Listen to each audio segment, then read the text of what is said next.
There's a truth most people don't like to admit. Not everyone will respect you. And that's not always a reflection of you. It's often a reflection of them, their values, their insecurities, their upbringing, their fears. But how you respond, that defines who you are. So let me share with you 5 powerful ways to handle people who don't respect you. When people disrespect you, the most natural instinct is to react. You might feel the urge to defend yourself, to raise your voice, to put them in their place. But here's the truth. When we react impulsively, we give away our power. We let someone else's behavior dictate our actions. And when that happens, we've already lost, not to them, but to ourselves. The alternative is harder. It takes more discipline. It requires strength. It demands that you stay grounded in your values. What does that mean? It means choosing who you want to be, even when the world doesn't make it easy. It means refusing to let someone's disrespect push you into becoming someone you're not. Because when you know what you stand for, kindness, integrity, patience, courage, you become unshakable. You stop bending to every storm. You stop shrinking in the face of negativity. You become the kind of person who doesn't just talk about character, you live it. Positive values are your compass. They guide your behavior when everything around you feels chaotic. They tell you how to respond when someone insults you, disrespects you, or tries to belittle you. They remind you, you don't have to match their energy. You can rise above it. Staying grounded in your values doesn't mean you allow disrespect. It means you choose a response that honors your standards, not theirs. When someone tries to bring you down, staying grounded is saying, I won't become like you just to win this moment. Because that moment isn't worth compromising who you are. Winning an argument is useless if it costs you your peace. Scoring points in a fight is meaningless if it drags you out of alignment with the person you're striving to be. Let's be honest, this isn't easy. When someone disrespects you in public, when someone spreads lies about you, when someone mocks you or dismisses you, it hurts. It stings. And part of you might want revenge. You might want to prove a point. But here's what many people miss. The best proof is not found in your words. It's found in your actions. When you live with integrity, you don't need to explain yourself. When you stay grounded, you let your life speak louder than their noise. Disrespect is a test. It reveals what you truly believe about yourself. Do you believe you need to fight to earn respect, or do you believe that self-respect is enough? Because the truth is, once you deeply respect yourself, other people's opinions lose their grip on you. You don't need them to like you. You don't need them to approve of you. You don't even need them to understand you. You just need to be able to look in the mirror and know that you didn't betray your values just to win someone's validation. Every time you choose to stay grounded, instead of lashing out, you build something powerful: credibility, trust, presence. People start to notice. Not just the way you respond, but the strength it takes to respond that way. That kind of leadership doesn't shout, doesn't beg for attention. It earns respect by the way it holds itself, quietly, confidently, consistently. So the next time someone disrespects you, pause, breathe. Remind yourself who you are. Let your response come from your center, not your wound. And remember, their behavior is not a reflection of your worth, it's a reflection of their character. Yours is shown by how you respond. You don't have to fight every battle, you don't have to attend every argument. But you do have to protect your values, because when everything around you feels uncertain, those values will be your anchor. And when you stay grounded in them, no one, not even the most disrespectful person, can knock you off course. One of the most important things you'll ever do for your peace, your self-worth, and your growth is learning how to set clear boundaries. It sounds simple, but it's not. It requires self-awareness, courage, and consistency. Boundaries are not about keeping people out. They're about protecting what's within. They define the space where you can be your healthiest, most authentic self.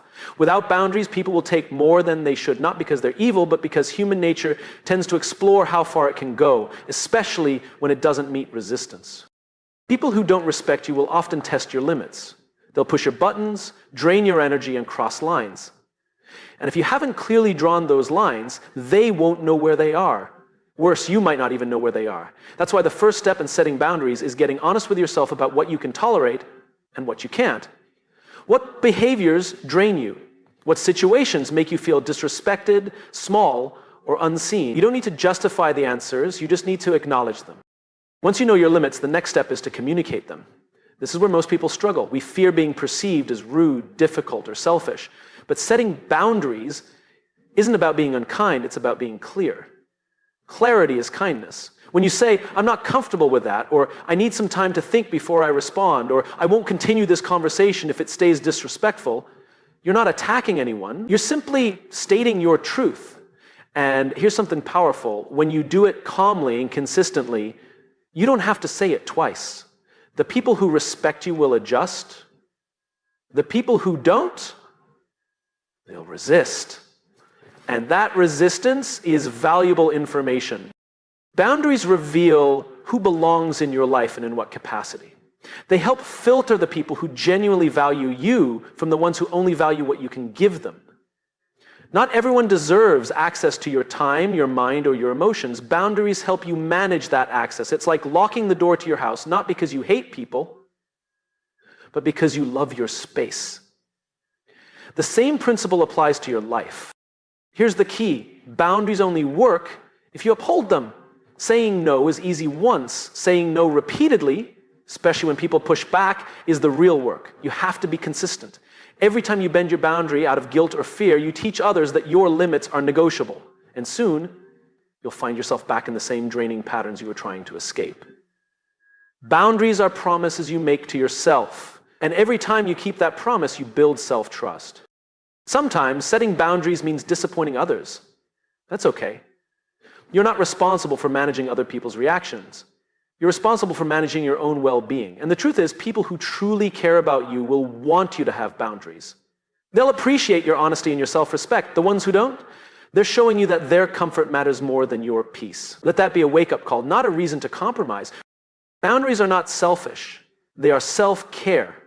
They are self-respect in action. They are the invisible lines that protect your time, your energy, your focus, and your heart. Without them, you'll constantly feel overextended, resentful, and unseen. But with them, you create space for better relationships, deeper focus, and more joy.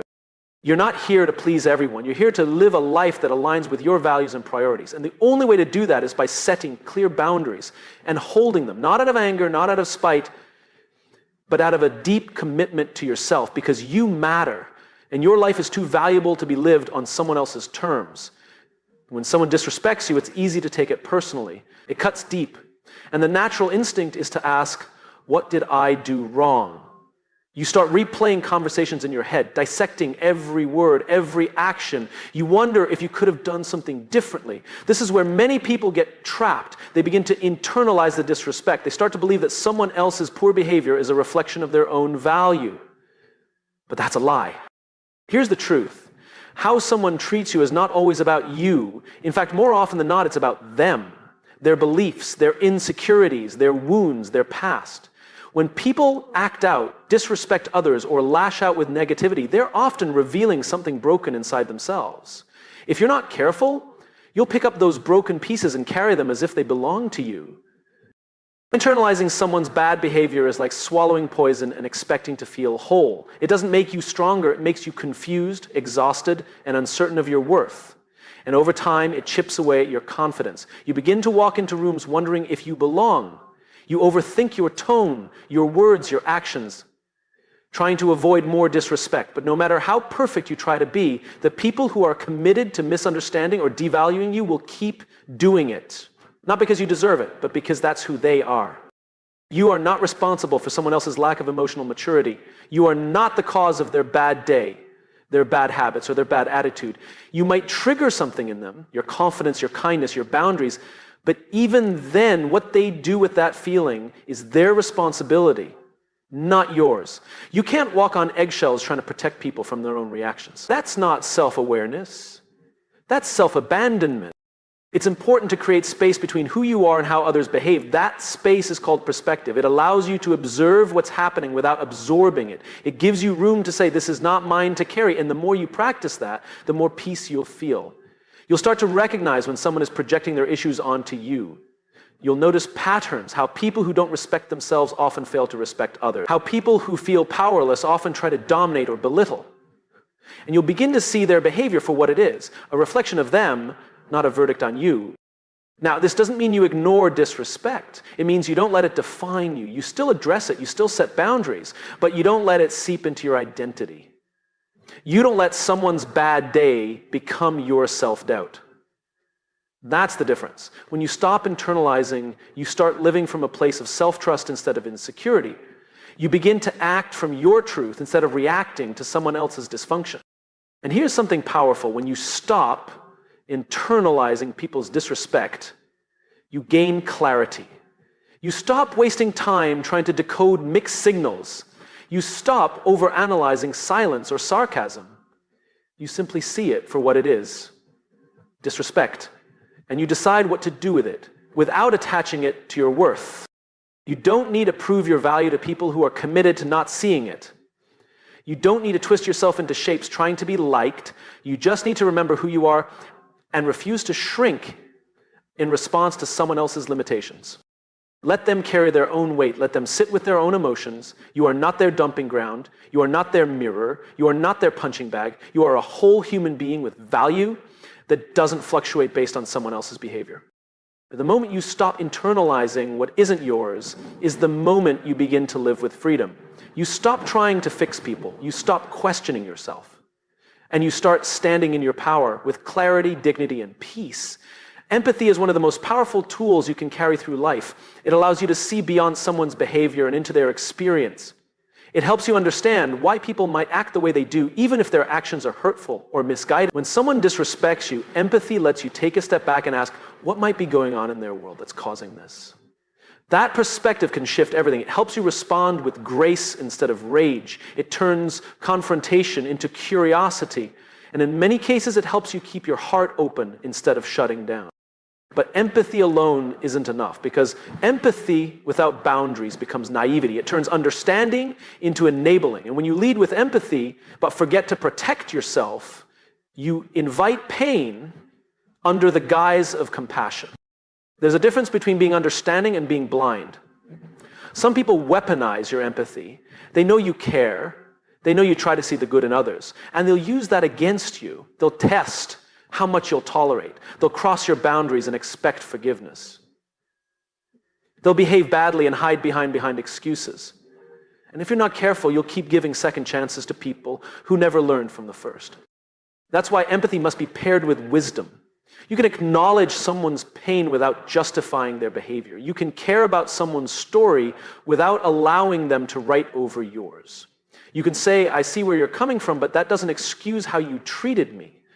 That's what it means to lead with empathy, but not naivety. It's the ability to understand while still holding people accountable. Empathy doesn't mean making yourself small so others can feel comfortable. It doesn't mean tolerating disrespect just because someone had a difficult past. It doesn't mean absorbing someone's anger or walking on eggshells to avoid triggering them. Those are sacrifices empathy never asked you to make. You can love someone and still walk away. You can care and still choose space. You can understand someone's behavior and still decide it's not acceptable. That's maturity. That's leadership. That's self-respect. And empathy also means being honest with yourself and others. Sometimes we use empathy as a shield to avoid hard decisions. We tell ourselves they didn't mean it, or they're just going through something. And while that may be true, it's not a free pass for repeated harm. You have to pay attention to patterns, not just apologies.